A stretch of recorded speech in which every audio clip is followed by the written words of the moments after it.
एक इम्पॉर्टेंट चीज है और मैं ये मानता हूं कि इसको एक्सपोज करना चाहिए। मैं मंत्री होने के बाद मेरा बोलना शायद लोगों को लगेगा कि मैं क्यों बोल रहा हूं। ये जो डीपीआर बनाते हैं, इतने घटिया क्वालिटी के डीपीआर बनाते हैं और हमको भी कोई शर्म नहीं आती कि वही प्रोसेस से वही गलत डीपीआर हम स्वीकार करते हैं, ना उनके ऊपर कार्रवाई होती है। स्टेट गवर्नमेंट में भी यही होता है, सेंट्रल गवर्नमेंट में भी यही होता है और डीपीआर वालों को कभी जिम्मेदार पकड़ा नहीं जाता। मुझे तो कभी कभी ऐसा लगता है कि सबको मिलाकर इनके ऊपर ही एफआईआर डालनी चाहिए, क्योंकि जब लोगों के मन में इसके प्रति ये जो एक उनकी गलती कितने लोगों की जान जाती है, इसका कोई ना कोई विचार करेगा कि नहीं करेगा। मैं भुगत भुगी मेरा एक्सीडेंट हुआ था, मैं लीडर ऑफ ऑपरेशन था महाराष्ट्र में। तब एक पेड़ पे जा red light car, police protection, siren car, 10, 12, 15 कारों का कैनवा होते हुए मैं एक पेड़ के ऊपर गया। पूरी गाड़ी पेड़ के कारण ट्रक के अंदर घुस गई और वो टायर के कारण बच गया, नहीं तो पूरे कट जाते थे।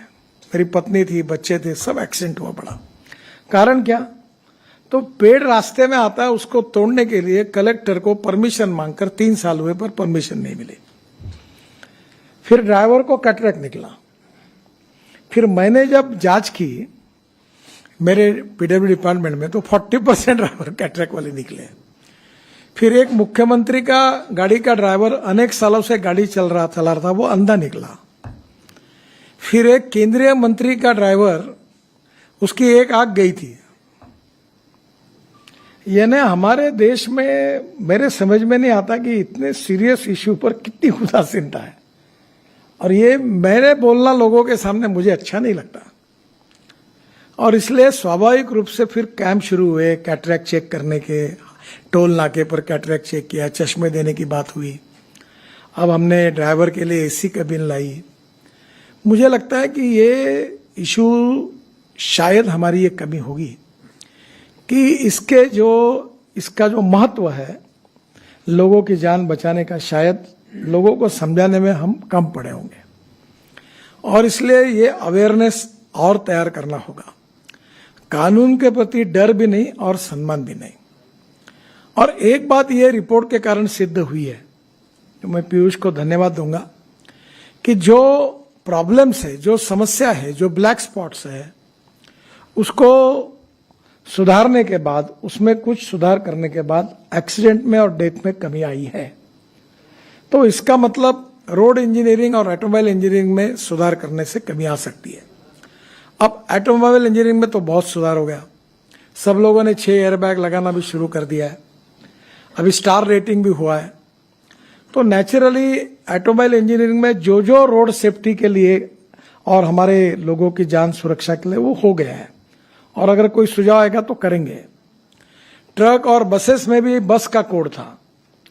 कोई भी हाथोड़ा लेके बस में बैठता था और रोड पर बस बॉडी बनाता था। 6 बार 7 बार मैंने उनको टाइम दिया।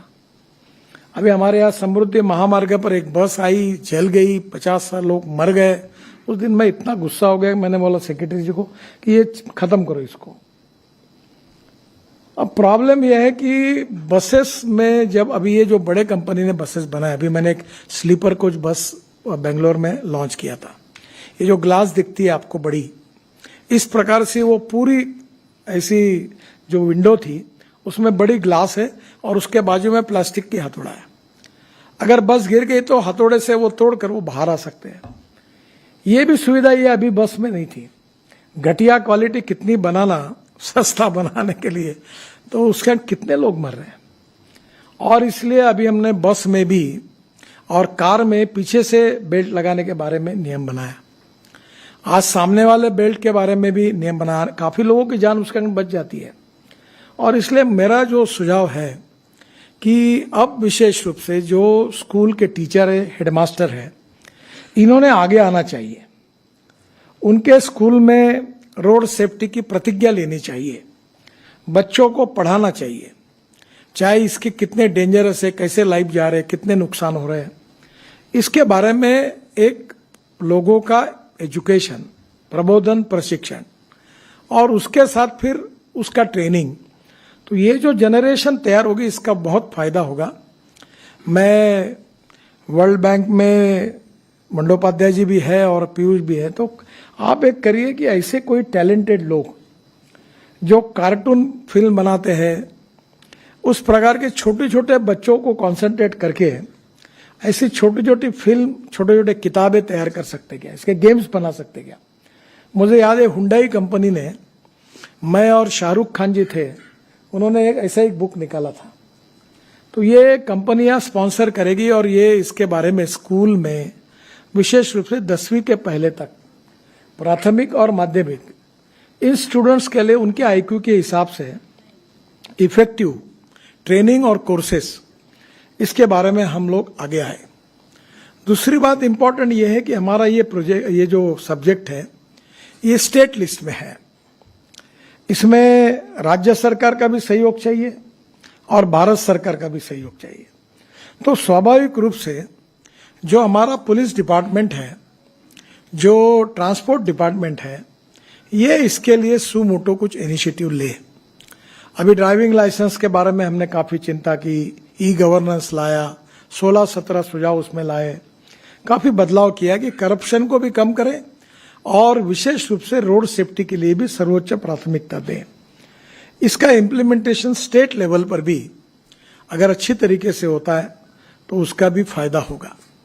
ये केवल काम सरकारी स्तर पर नहीं होगा, विदाउट सपोर्ट फ्रॉम सोसाइटी ये नहीं हो पाएगा। और इसलिए NGOs, universities, social organisations, schools, colleges और इसके साथ अलग अलग प्रकार के जो इवन पॉलिटिकल पार्टी का भी सहयोग लिया जा सकता है। इसके जो प्रोग्राम्स होंगे वो भी करने में सरकार की तरफ से हम सहायता कर रहे हैं, पर मैं समाधानी नहीं हूं। इसमें जो जो प्रकार के काम सरकारी स्तर पर होने चाहिए उसको और करने की आवश्यकता है, क्योंकि जिस प्रकार से वॉल्यूम बढ़ रहा है, 10% डेथ में और 12% एक्सीडेंट में बढ़ोतरी हुई, इसमें भी कभी कभी तो हमारे एक स्टैटिस्टिक डिपार्टमेंट है 5 साल पहले के एक्सीडेंट को नोट करता था। मेरे को इतना गुस्सा है, मैंने पूछा तुमको पगार 5 साल बाद दे दे, फिर तो 5 साल का डाटा इकट्ठा करे तो 5 साल के बाद पगार दो इनको। यानी कोई शर्म भी नहीं आती है। I am sorry to use this word.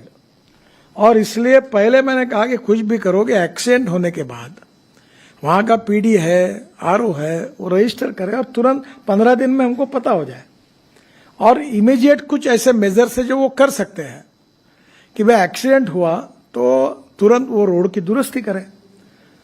हमारे यहाँ एमपीज के इसमें हमने अपघात निवारण कमेटी, एक्सीडेंट निवारण कमेटी अपॉइंट की, उसमें पब्लिक रिप्रेजेंटेटिव और एमपी और कलेक्टर को जिम्मेदारी दी।